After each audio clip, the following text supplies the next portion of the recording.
Welcome back to the Daily Taoist with Will S. We are talking about the Tao Te Ching and how to get back into spirit and alignment with the way. Today I will be talking about verse 3 of 81 verses.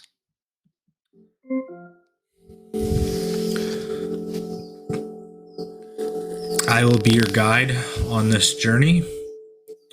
Please follow, like, and subscribe on your favorite platform. Third verse. Putting value on status will create contentiousness. If you overvalue possessions, people begin to steal. By not displaying what is desirable, you will cause the person's hearts to remain undisturbed. The sage governs by emptying minds and hearts, by weakening ambitions and strengthening bones. Practice not doing. When action is pure and selfless, everything settles into its own perfect place.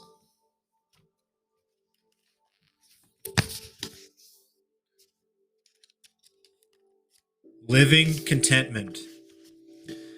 This third verse of the Tao Te Ching advises rearranging priorities to ensure contentment. Focus on obtaining more objects of desire encourages external factors to have control over us. Pursuit of status, be it monetary or a position of power, blinds us to our relationship to the eternal Tao, along with the contented life that is available. Overvaluing possessions and accomplishment stems from our ego's fixation on getting more wealth, belongings, status, power, or the like. The Tao recommends refraining from this kind of discontented way of life, which leads to thievery, contentiousness, and confusion. Rather than seeking more, the Tao practice of gratitude is what leads us to the contented life. We must replace personal desires with the Tao-centered question, how may I serve? By simply changing these kinds of thoughts, we will begin to see major changes taking place in our lives. The advice to practice not doing and trusting all will settle into a perfect place may sound like a prescription for laziness in a failed society, but I don't think that is what Lao-Tzu is offering here. He isn't saying to be slothful or inactive. Rather, he's suggesting that trusting in the Tao is the way to be directed by the source of your creation and to be guided by a higher principle than your ego-driven desires. Ego-fixated wants get in the way of divine essence. So practice letting go of the ego and be guided by the Tao in all that you do. In a state of frenzy, trust in the Tao. Listen for what urges you onward. Free from ego domination, you will paradoxically be more productive. Allow what's within to come forward by suspending worldly determination. In this way, it will no longer be just you who is conducting this orchestration that you call your life.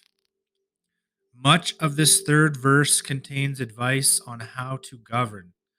I view this not as political or administrative advice, but as it pertains to your own personal lives and those we're entrusted to guide.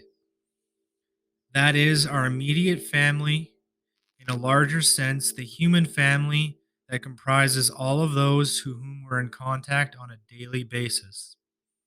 Encourage your relatives to empty their heads of thoughts about status and acquisitions, and think instead about serving others and contributing to the health and strength of all. Model the harmony of this attitude. After all, everyone has a calling to be inspired. The source of creation is not interested in material possessions or status. It will provide what is needed. It will guide, motivate, and influence you and everyone else. Ego and its incessant inventory of desires probably needs to be weakened so that the beauty of the Tao can be sensed. Demonstrate this to others by being a leader who removes the egocentric temptations that foster envy, anger, and competition. If Lao-Tzu were able to view our contemporary world from his 2,500-year-old perspective, I believe he'd offer the following advice based upon the third verse of the Tao Te Ching. Remind yourself daily that there is no way to happiness. Rather, happiness is the way. You may have a long list of goals that you believe will provide you with the contentment when they're achieved. Yet, if you examine your state of happiness in this moment, you'll notice that the fulfillment of some previous ambitions didn't create an enduring sense of joy. Desires can produce anxiety, stress, and competitiveness, and you need to recognize those that do. Bring happiness to every encounter in life instead of expecting external events to produce joy. By staying in harmony on the path of the Tao, all the contentment you could ever dream of will begin to flow into your life. The right people, the means to finance where you're headed, and the necessary factors will come together. Stop pushing yourself, Lao Tzu would say, and feel gratitude and awe for what is. Your life is controlled by something far bigger and more significant than the petty details of your lofty ambitions or aspirations. Trust the perfection of the eternal Tao, for it is the ultimate source of the 10,000 things. The Tao is working for and with you, so you needn't remind it of what you crave or what you think it has forgotten on your behalf. Trust the harmony of the Tao. It took care of everything that you needed in your creation as well as your first 9 months of life without any assistance from you, and totally independent of any desires that you may have had. The Tao will continue to do so if you just trust it and practice not doing. Inventory your desires and then turn them over to the unnameable. Yes, turn them over and do nothing but trust. At the same time, listen and watch for guidance and then connect yourself to the perfect energy that sends whatever is necessary into your life. You, meaning your ego, does not need to do anything. Instead, allow the eternal perfection of the Tao to work through you. This is Lao Tzu's message for our world now. Henry David Thoreau made the following observation in the middle of the 19th century as he wrote at Walden Pond, and I feel that it personifies this third verse of the Tao Te Ching. Let us spend one day as deliberately as nature and not be thrown off of the track by every nutshell and mosquito's wing that falls on the rails. If the engine whistles, let it whistle till it is hoarse for its pains.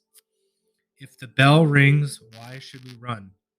I have always been regretting that I was not as wise as the day I was born.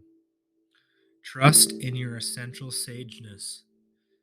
Do not let desires obscure your eternal connection to the Tao. Do the Tao now. Watch for an opportunity today to notice when you're planning to buy something. Choose to do the Tao and listen for guidance. Be grateful that you have the choice to make the purchase when practice listening to yourself and not doing. Through your feelings, the Tao will reveal the way for you in that moment. Trust it. You might be guided to buy the item and savor it with gratitude, donate it, procure one for you and for someone else, and or give the money to a charity instead of getting the item, or refrain from obtaining it altogether. Practice doing the Tao in everyday situations, and you'll know contentment in a deeper sense. As this verse says, when action is pure and selfless, everything settles into its own perfect place. Now, that is the definition of contentment. September 21st, 4:09 p.m. Verse the third of Change Your Thoughts, Change Your Life by Wayne Dyer. Thank you for listening, guys. I appreciate you. Once again, just remember to let go of your ego attachments, and you are no longer responsible for the traumas that were done to you as a child. I love each and every one of you in the Mandelbrot universe and beyond. Namaste from Will S.